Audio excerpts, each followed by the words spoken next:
أهلا وسهلا فيكم في قناة أكلات طيبة.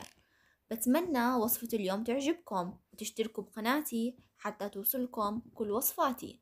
وصفتنا لليوم وصفة كتير مميزة، هي البراونيز الغنية بثلاث طبقات.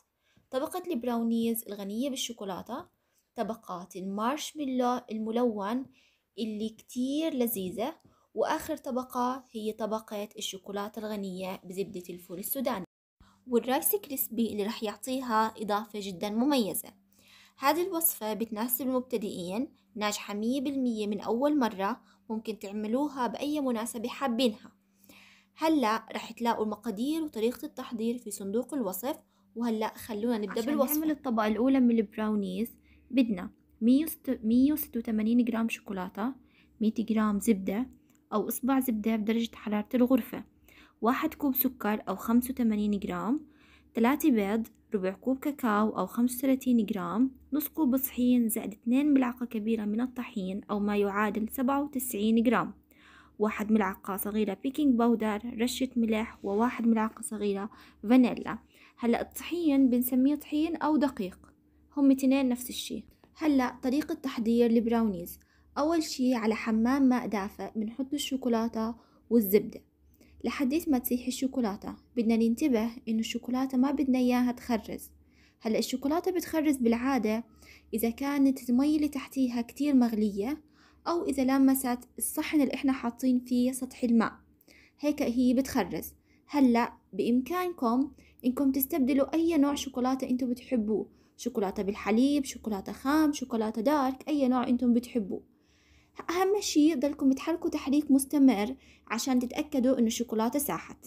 مباشرة أول ما بتدوب الشوكولاتة بنزلها عن النار وبحركها بتحريك مستمر. بعديها بضيف 1 كوب من السكر وبحرك لحديت ما يختفي السكر. هلأ بإمكانكم تستخدموا من 1 ل1.5 كوب حسب قديش انتو بتحبوها حلوة. بعديها بضيف البيض. هلأ عندي بهاي الوصفة 3 بيضات، بضيف البيضة الأولى وبحرك لحديت ما تختفي، وبعديها بضيف البيضة الثانية وبحرك لحديت ما تختفي، وبعدين بضيف البيضة الثالثة وبحرك لحديت ما يختفي، وبالتأكيد ما بنسى الفانيلا. هلأ بنخل الطحين والبيكنج باودر ورشة الملح فوق المزيج. هلأ في العادة في البراونيز ما بيحطوا بيكنج باودر، بس أنا بهايدي الوصفة حطيت البيكنج باودر عشان أنا بحب يكون فيه ارتفاع. بعديها بضيف الكاكاو وبنخله كمان عشان الكاكاو بيكون فيه دايما كتل بيصير فيه وما بيخلي البراونيز يرتفع. وبعديها بحرك المزيج تحريك مستمر.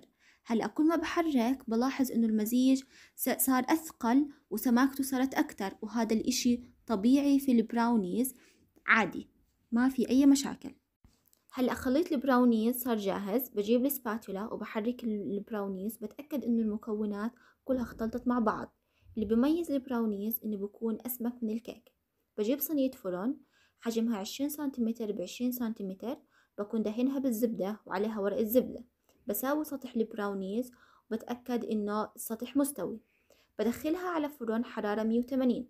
هلأ الفرن لازم يكون قبل ما اعمل البراونيز انه يكون سخن، مسخنيته على حرارة 180.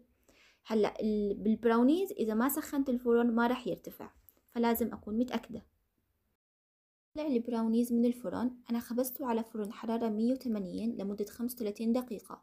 مباشرة اول ما بطلعه من الفرن وهو ساخن بضيف الطبقة الثانية وهي المارشميلو، وهذه هي الطبقة المميزة اللي ما راح تلاقوها بأي مكان. المارشميلو انا استخدمته مارشميلو صغير.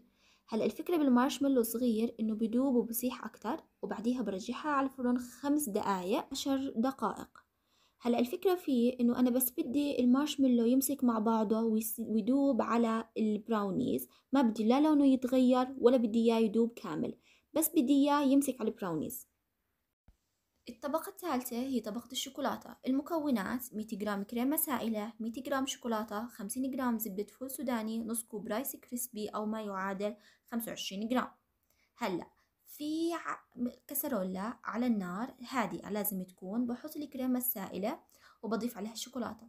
بإمكانكم بهاي المرحلة تستخدموا أي نوع شوكولاتة أنتم بتحبوه، شوكولاتة بالحليب، شوكولاتة بالمكسرات. أهم شي تكون النار هادئة وضلنا نحرك تحريك مستمر عشان الشوكولاتة ما تنحرق. بعديها بضيف 50 جرام زبدة فول سوداني. هلا في هاي المرحلة بإمكانكم تستخدموا أي نوع زبدة أنتوا بتحبوها، زبدة الفول السوداني، زبدة البيستاشيو، أي نوع زبدة بتحبوها. أول ما بتدوب بنزلها عن النار وبضلني أحرك تحريك مستمر. أهم شي إني ما أخليها تطول فترة كتير طويلة على النار لأني بخاف إنها تنحرق، وكمان أضلني أحرك بشكل مستمر عشان أتأكد إنه كل المكونات اختلطت مع بعض. بعديها بصبها في أي صحن أو أي بول أنا بدي إياها، وبحركها حتى أتأكد إنه كل الشوكولاتة امتزجت مع بعض. بعديها بضيف الرايس كريسبي. هلأ بهاي المرحلة بإمكانكم إنكم تستغنوا عن الرايس كريسبي، بس مميز بهاي الطبقة هو الرايس كريسبي. هلأ بإمكانكم إذا ما لقيتوا رايس كريسبي تستخدموا كورن فليكس أو أي شي تاني. بعديها مباشرة بصبها فوق المارشميلو، والمارشميلو لازم يكون ساخن عشان يلزق الشوكولاتة بالمارشميلو. إذا حطيتوها فوق المارشميلو والمارشميلو بارد ما رح تلزق بالمارشميلو. بعديها باستخدام السباتولا بوازن كل الطبقات مع بعض وبتأكد إنها اتجانست والسطح لإلها سطح مستوي. بترك البراونيز بدرجة حرارة الغرفة حتى تبرد وتتماسك طبقة الشوكولاتة. بجيبها بحطها على بورد، بعدين بحضر سكينة طويلة أو سكينة منشارية وبقطع البراونيز لقطع صغيرة. عن جد هاي الوصفة من ألذ وأشهى وصفات البراونيز. بإمكانكم إنكم تستغنوا عن الطبقة الثانية أو الطبقة الثالثة، بس صراحة هي زكاتها بالطبقة الثانية والطبقة الثالثة. لا تنسوا إذا عجبتكم الوصفة اعملوا لي لايك وتشتركوا بقناتي وتعملوا شير للوصفة مع أصدقائكم وتحكوا لي رأيكم بالوصفة تحت بالكومنت. وصحتين وألف عافية.